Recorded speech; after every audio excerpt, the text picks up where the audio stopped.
Alright, so just to clear some stuff up, I've got basically Roo Fist, which is like stand-up shelling, striking, what you do in like a street confrontation type thing, like really not as much kung fu, not as much like art, like or beautification, more grabbing on and just like whatever it is, grabbing on knees, elbow, because that's what Roo Fist or any martial art in a street confrontation turns into. It turns into survival. So that's the difference between like street fighting, MMA, a martial art competition, a boxing competition where there's rules, like on the street. Well, in the eyes of the law, it's like you'd want to use equal or less force than the opponent. But it's easy to say that when you're, in an altercation and someone's trying to punch your head in or knife you or whatever it is. So what I'm trying to create is something where you can like shell up, protect your body however it is, and then when you're in close, grab on, knee, elbow, punch, strike. Everything's like rapid. So the strikes in Roo Fist, and again, Roo Fist being the combative side, the street fighting type side, or the non-competition side. Dai Shu Quan, which translates to the Chinese style, the Chinese name of kangaroo, which is pouch rat or bag rat. But anyway, that's what they call a kangaroo. That's the artistic, competition type side. Not that there is one at the minute, but if I was like to enter into a competition or forms or something, then yeah, it's like more, more of the kung fu type stuff where you're, you might start off in a movement, right? And have this circular sort of stuff move, and drop into more, more aesthetically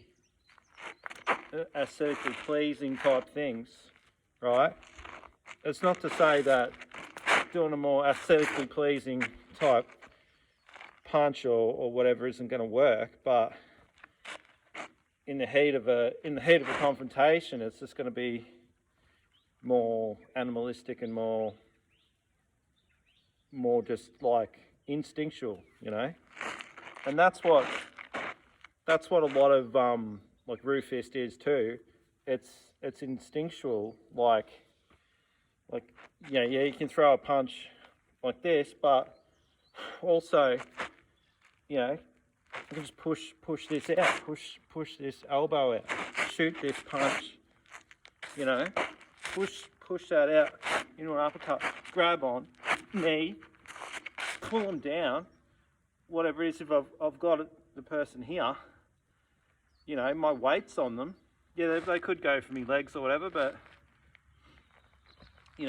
whatever happens. So that's why I'm working on other stuff to employ into the style. But what I'm trying to say is, and I'm probably doing it the long-winded way, but the Roo Fist stuff is your stand-up, your nasty stuff that you want to end the fight with, strike to the groin, back fist, strike to the groin, grab onto the head, elbow it, smash this. Like, not just that, when this fist comes in here, like you're smashing into the side of the neck here, and you're reefing on, you might have his head here and just bang, like, you're trying to end the fight as quick as possible. Dropping the weight down like a kangaroo type thing. That's the stuff.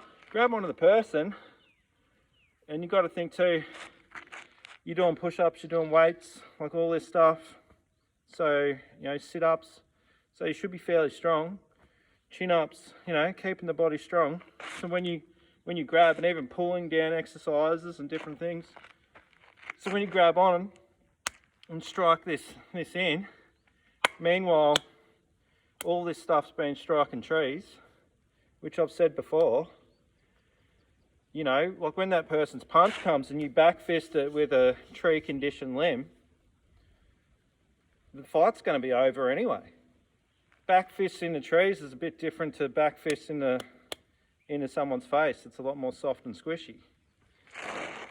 So all this stuff, yeah, you can do the elbow, you can do the shoulder round, rip this across, rip the claw across the face. But yeah, the idea of Roo Fist is you're trying to break through the person's defenses, like smashing in the joints, smashing through the body, smashing through arms, getting arms out of the way, grabbing onto the head, and ending the confrontation by knockout or submission. So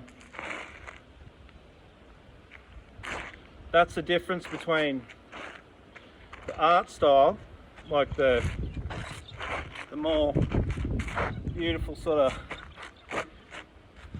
longer artistic sort of movements that you've seen me do, which I'm not really paying homage to there, but like the rolling strikes, all that can work, like a Wing Chun strike, how that strikes in and breaks down the guard or gets through.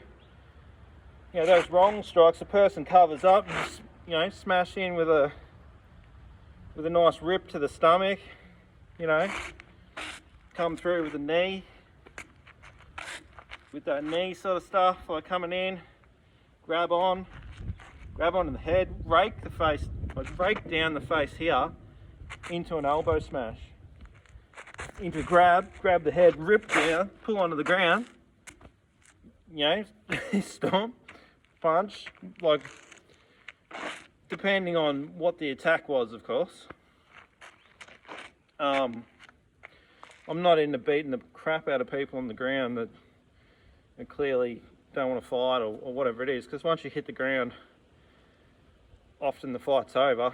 It may not be the person who's attacking, they might still kick you and attack you and shit, but if someone's on the ground, they're hurt, you're not going to keep pounding into them. That's not the right thing to do. You get out of there and you try to get out of there first. If you can't, obviously you defend yourself, and if you end up knocking the person out or whatever it is, then that's what happened. It's a life. So anyway,